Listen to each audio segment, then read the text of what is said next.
Welcome to another installment of the Inner Guide program. In life, particularly when we're studying, we often encounter a peculiar sensation.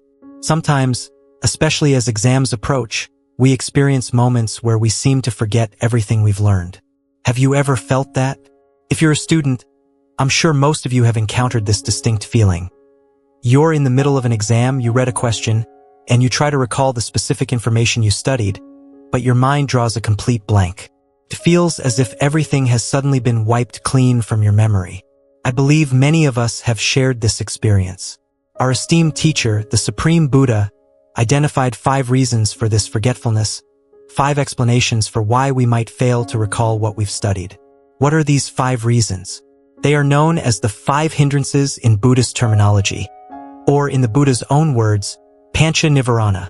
The precise meaning of the word Nivarana is something covering up your mind. These elements essentially envelop your consciousness. It's akin to placing your mind inside a plastic bag. If you put an object inside a tightly sealed plastic bag and then hold it under running water, does the item inside get wet? No, because the plastic bag completely covers it, preventing water from seeping through. Similarly, our minds can become obscured by certain thoughts. When our minds are preoccupied with specific thoughts, nothing new can penetrate, and the material we've studied becomes forgotten. Thus, these are referred to as the 5 hindrances in the Buddhist tradition. The first hindrance, as stated by the Supreme Buddha, is chanda or sensual desire, sensual craving. If your mind is filled with craving or lustful thoughts while you're attempting to study, the information won't truly register. You won't be able to commit it to memory because your mind is consumed by these desires. Imagine a situation where your mind is overflowing with lust. Typically, we lose our ability to discern right from wrong. We aren't truly conscious. Our mind is elsewhere, dwelling on those pleasurable and lustful thoughts. When our awareness is absorbed in this mental state, nothing else can enter the mind. Even if you're physically present in a classroom, your mind is somewhere else, and consequently, you won't retain anything you've studied. This is the first hindrance. Sensual desire. The second hindrance is vyapada, which signifies anger. When you're angry, when your mind is seething with rage, can you concentrate on anything else? No, because your mind is entirely overtaken by anger. It's inflamed. If you attempt to study with an angry mind, a mind full of resentment, you won't be able to recall anything you learn. That is the second impediment to your mind. Number 3, the Supreme Buddha referred to as thinamita, or sleepiness and lethargy. While attending class or studying, many students often feel drowsy and lazy. If you try to study while feeling sleepy and sluggish, you'll never retain the material.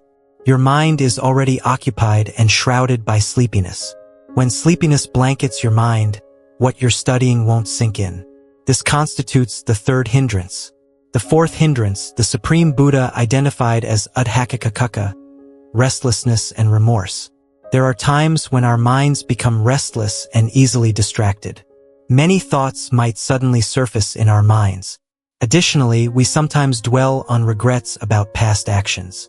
When your mind is preoccupied with past regrets and is simultaneously restless, remember that you won't be able to recall anything you study. Your mind is completely absorbed and covered by restlessness and remorse.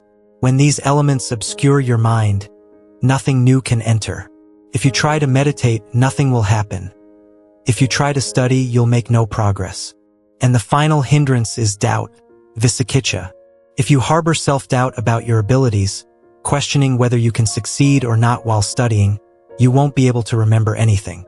This is because you perceive yourself as inadequate. Therefore, avoid viewing yourself as an inferior person. Conversely, don't overstate your capabilities. Avoid overestimating yourself.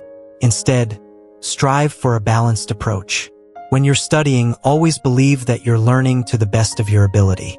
Refrain from comparing yourself to others, because such comparisons often lead to self-doubt.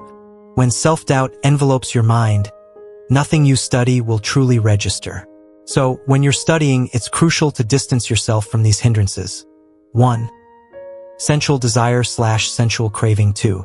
Anger. 3. Sleepiness. 4. Restlessness and remorse. 5. Self-doubt. If you manage to steer clear of these 5 factors, these 5 detrimental thoughts, remember that the material you study will properly settle in your mind. You'll be able to retrieve it at any time, anywhere, because it will be firmly established. You'll be highly focused on your studies, and all the information will be absorbed by your mind. Now, how can we overcome these detrimental thoughts? I must share the remedy for them. The Supreme Buddha stated that the best medication, the finest cure for these unwholesome thoughts, is meditation. Endeavor to quiet your mind through meditation. I recognize that many in the younger generation aren't heavily focused on meditation. However, whether you're a student or simply a human being, it's essential to calm your mind. You must practice cultivating a serene mental state. And the most effective way to achieve this serenity is through meditation. So, begin meditating for at least 5 minutes each day. The best time is early in the morning, right after you wake up. Refresh yourself, then sit for 5 minutes and engage in some meditation. You can practice breathing meditation simply by observing your breath pattern. This will calm your mind. Alternatively, you can try loving kindness meditation, extending love and kindness to yourself and to others. These are well-known and common meditation practices.